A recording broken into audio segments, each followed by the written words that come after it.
Good morning बच्चों, कैसे आप लोग? उम्मीद है अच्छे होंगे। तो इससे पहले लेक्चर में हम लोग 15 चैप्टर तो पढ़ चुके थे। आज हम 16 चैप्टर पढ़ रहे हैं क्लास 8 का, धातु और अधातु। ठीक है, और इस चैप्टर में हम लोग जो है सो सारे क्वेश्चन आंसर जो है सो करने वाले हैं अभ्यास का, तो आप लोग बने रहिए। ठीक है, और सारी क्वेश्चन आंसर अभ्यास का वस्तुनिष्ठ प्रश्न है, रिक्त स्थान है, मिलान चिन्ह जो भी है सारा क्वेश्चन आंसर बता रहे हैं। ठीक है, तो कॉपी पेन निकाल लीजिए।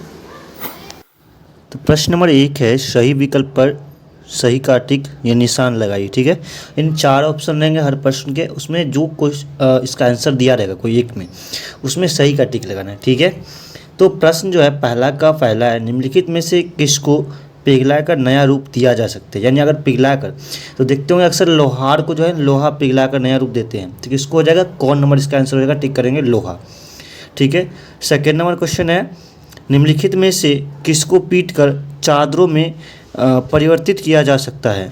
तो अक्सर देखोगे जिंक को जो है सो चादरों में जो है सो परिवर्तित कर सकते हैं, तो कौन नंबर आंसर हो जाएगा। ठीक है, इसके बाद है तीसरा नंबर प्रश्न है, निम्नलिखित में से किसको पतले तार में परिवर्तित कर सकते हैं।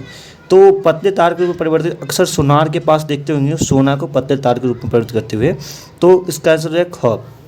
ठीक है, इन 4 में से ख हो जाएगा सोना। ठीक है, चौथा नंबर प्रश्न है, निम्नलिखित में से कौन सी धातु मानव रक्त में पाई जाती है। तो मानव रक्त में लोहा जो है धातु पाया जाता है। ठीक है, अगला प्रश्न है, प्रश्न नंबर 5 है। ठीक है, निम्नलिखित में से किसको पिघलाकर नया रूप दिया जा सकता है। तो लोहा को नया रूप दिया जा सकता है पिघलाकर, यानी एक हिसाब से देखा जाए तो क्वेश्चन नंबर 1 और क्वेश्चन नंबर 5 लगभग सेम, देखो सेम ही क्वेश्चन है। ठीक है, चलिए बढ़ते हैं 2 नंबर प्रश्न की ओर, रिक्त स्थानों की पूर्ति कीजिए। ठीक है, तो इसका कौन सा प्रश्न है, सबसे जो है पुराना धातु डैश होता है। तो कौन सा धातु होता है सबसे पुराना, तो सोना जो है सबसे पुराना धातु होता है। ठीक है, खौना प्रश्न है, डैश की पतली पर्णिकाओं का उपयोग चॉकलेट के लपेटने में होता है। यानी चॉकलेट देखिए अक्सर लपेटने में क्या आता है, तो ये अल्युमिनियम का होता है। ठीक है, इसके बाद है गौण प्रश्न है, सभी डैश तन्य होती है। तो धातु जो है तन्य होती है हमेशा, सभी धातु। ठीक है, गौण प्रश्न है, डैश एक द्रव धातु है। तो ये पारा जो होता है वो एक क्या है, द्रव धातु है। ठीक है, इसके बाद अगला नंबर देखेंगे, डैश एक धातु है परंतु विद्युत का सुचालक है। यानी ऐसा धातु है जो एक ऐसा अधातु है, ये धातु नहीं, वो अधातु है, लेकिन वो क्या विद्युत का सुचालक है। तो क्या हो जाएगा, ग्रेफाइट हो जाएगा। ठीक है, प्रश्न नंबर 3 की ओर बढ़ते हैं। यहाँ पर है, यदि कथन सही है तो ट्रू, टी मतलब होता है ट्रू होता है, यानी सही का टिक लगा दीजिए, ट्रू लिख दीजिए, टी डाल दीजिए। और यदि गलत है तो कोष्टक में फॉल्स, यानी एफ का मतलब होता है फॉल्स का लगा दीजिए, या कट का निशान लिख दीजिए। ठीक, गलत का निशान लिखिए। ठीक है, कौन प्रश्न है, सामान्यतया अधातु अम्लों में अभिक्रिया करते हैं। तो नहीं, ये तो सही नहीं है, तो ये इसका आंसर है, गलत का निशान लगा देंगे इसमें। ठीक है, खौना प्रश्न है, सोडियम बहुत अभिक्रियाशील धातु है। बिल्कुल, सोडियम बहुत ज़्यादा अभिक्रियाशील धातु है। ठीक है, इसमें सही का टिक लगा दीजिएगा। गौना प्रश्न है, कॉपर जिंक सल्फेट के विलयन से जिंक विस्थापित करता है। बिल्कुल नहीं विस्थापित करता है, इसका आंसर गलत हो जाएगा। ठीक है, गलत का टिक लगा दीजिए। गौना प्रश्न है, लकड़ी उष्मा का सुचालक है। लकड़ी में ना, तो इसमें क्या है, लकड़ी जो है सो नहीं है, तो इसमें गलत का निशान लगा दीजिएगा। कोयले को खींचकर तार प्राप्त किया जा सकता है। कोयले को तार प्राप्त नहीं है, सोना को किया जा सकता है, कोयला को बिल्कुल, तो इसका भी आंसर हो जाएगा, गलत का निशान लीजिएगा। ठीक है, अब बढ़ेंगे 4 नंबर प्रश्न की ओर। ठीक है, 4 नंबर प्रश्न क्या, नीचे दी गई तालिका में गुणों की सूची दी गई है। ठीक है, यानी किस तालिका है नीचे बना हुआ, उसमें गुण की सूची दी हुई है। ठीक है, इन गुणों के आधार पर धातुओं और अधातुओं में अंतर बताना है।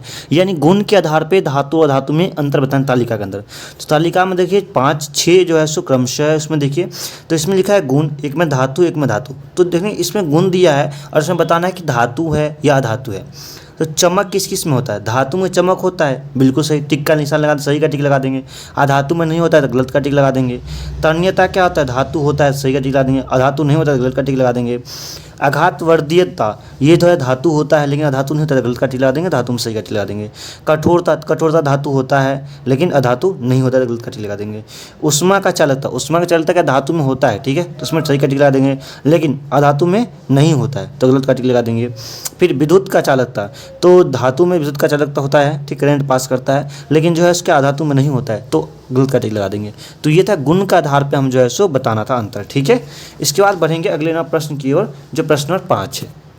अगला जो प्रश्न है, प्रश्न नंबर 5 है। 5 के निम्नलिखित के लिए कारण दीजिए।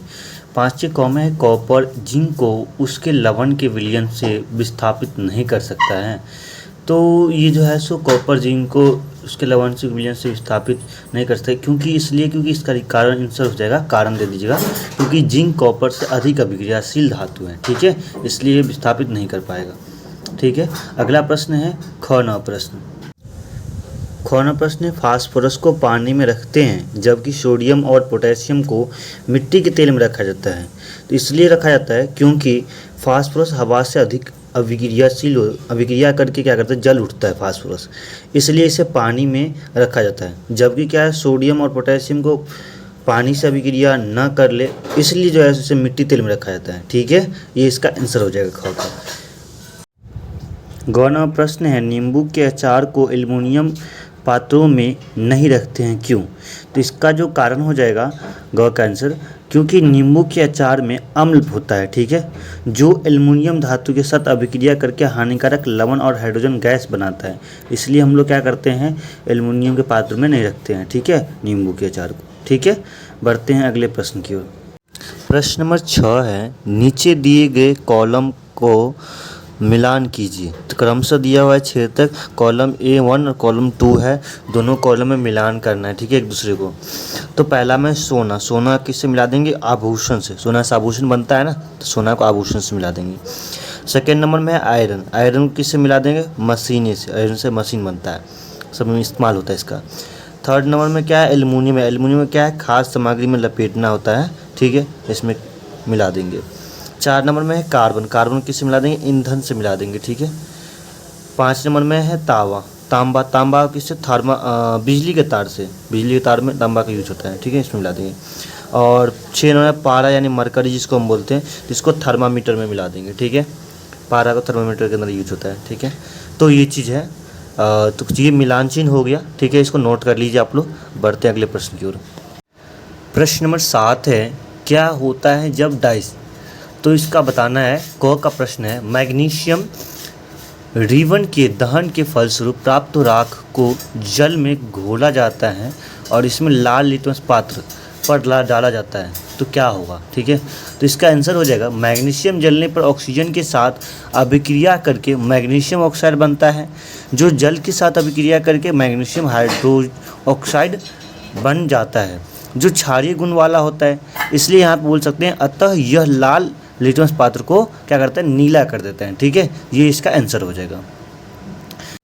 खौना प्रश्न हो जाएगा, बंद शीशी में जलते चारकोल को डालकर पानी डाला जाए और नीला लिटमस पात्र डाला जाता है, तो क्या होता है।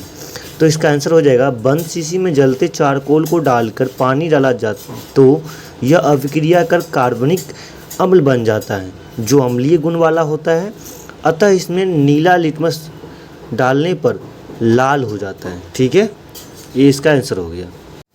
प्रश्न नंबर 8 है, गोलू ने एक बोतल में सोडियम हाइड्रोक्साइड का विलयन बनाया और इसमें लोहे की कुछ पिन यानी कीले होती डाली, एक जलती हुई माचिस की तिल्ली शीशी के मुंह पर रखा तो पॉप ध्वनि के साथ माचिस का तिल्ली भभकर जलने लगी।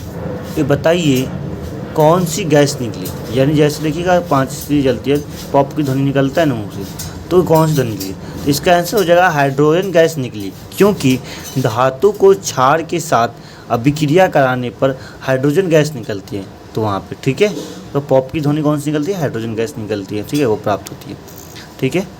चलिए, तो ये इसी के साथ चैप्टर ख़त्म हो चुका है और जल्द ही मिलेंगे नेक्स्ट वीडियो के साथ।